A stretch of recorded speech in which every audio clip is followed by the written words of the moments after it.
awal kayak pembibitan begitu. Iya. Ini untuk kita start dari nol ya, untuk pembuatan bibit durian sampai pada tingkat risikonya. Pertama-tama yang kita siapkan adalah program perencanaan kita, planning. Itu. Artinya segala sesuatu yang kita akan lakukan itu terlepas dari planning dan perencanaan. Nah, tahapan-tahapannya yang pertama-tama kita menyiapkan medianya, tanah. Pertama tanah, yang kedua polybag. Yang kedua polybagnya, jadi tanah, polybag, lalu biji durian. Ya, itu untuk tahap pertama kita pembibitan. Setelah semua sudah ada, tanah sudah ada, polybag sudah ada, mulai kita persiapkan untuk media polybagnya dengan yang ada tanahnya. Berapa yang kita mau buat. Nah, itu kita mencari biji, lalu kita semaikan boleh di media pasir, boleh di media tanah yang halus. Nah, setelah 10 hari pasca penyemaian kita pindahkan ke polybag. Seperti ini hasilnya. Nah, seperti ini. Ini sudah kurang lebih 1 bulan pasca pindah, pasca transplanting. Resikonya dia kalau kan dari pertama pembibitan. Ya. Berarti pasti ada resikonya, misalnya dipindahkan ke polybag pasti ada resiko. Iya. Saat penyemaian juga ada resiko. Saat kita menyemaikan biji juga itu ada resiko. Jika kita tidak seleksi dengan baik, contohnya ada biji yang terapung, ya, yang ringan. Ya. Ada biji yang rusak karena sabetan parang saat dibelah. Itu rentan dengan jamur, sehingga bisa menjangkiti yang lain. Jika kita tidak seleksi secara selektif, maka yang lain akan terjangkiti. Nah, sehingga kita harus minimalisir jamur yang yang terdampak pada tanaman. Nah, terus setelah itu saat transplanting sudah berbentuk, coba ada satu biji yang ada akarnya gitu. Coba di dalam dua seng. Iya. Iya. Seperti tadi.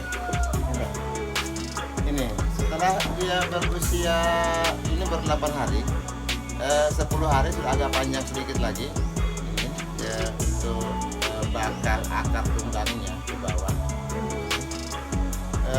Di saat kita pindahkan ada lagi yang busuk, ada lagi yang rusak. Baik itu kelalaian kita saat kita tidak menyiram maupun hama. Contohnya mungkin ayam bisa masuk ke tempat penyemaian sehingga dia rusak. Resiko pasti ada lah. Sehari-harinya maksudnya tiap hari resikonya kayak gangguan dari ayam. Tidak hari-hari juga.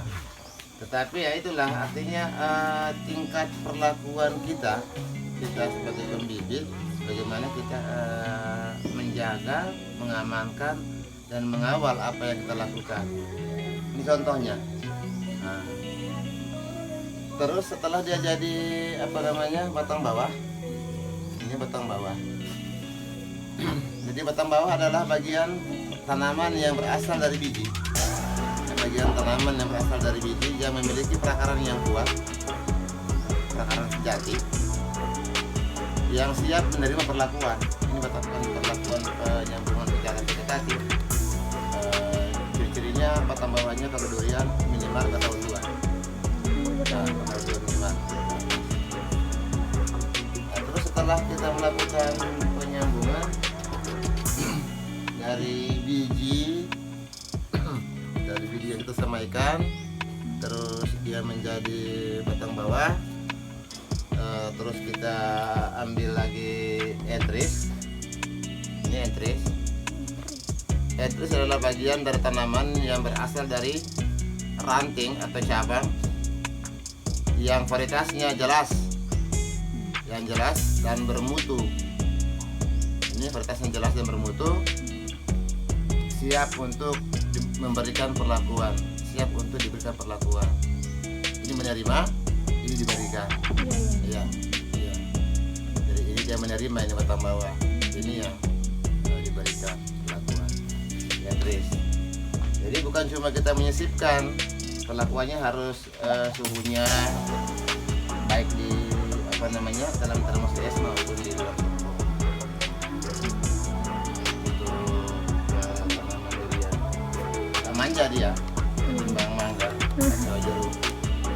Kalau jeruk sekali nempel udah jadi. Kalau durian banyak.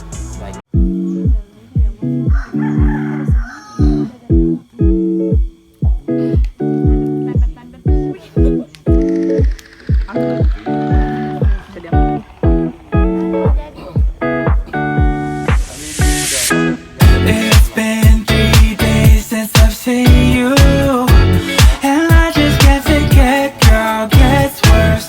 I spend all Tabel analisis resiko kegagalan petani durian. Yang pertama, resiko produksi. Adanya kegagalan produksi di mana bibit durian yang ditanam tidak tumbuh. Adapun strategi untuk meminimalisir resiko. Yang pertama, lebih memperhatikan perawatannya. Yang kedua, bibit durian yang digunakan itu lebih bermutu. Adapun risiko secara fisik yaitu adanya fenomena alam dan faktor manusia, di mana risiko fenomena alam yaitu adanya curah hujan yang mengenai tanaman durian, akibatnya terjadi kerusakan pada bagian daun sehingga bagian-bagian daun durian berjamur. Selain itu adanya serangan hama yang membuat tanaman durian tidak berkembang dengan baik.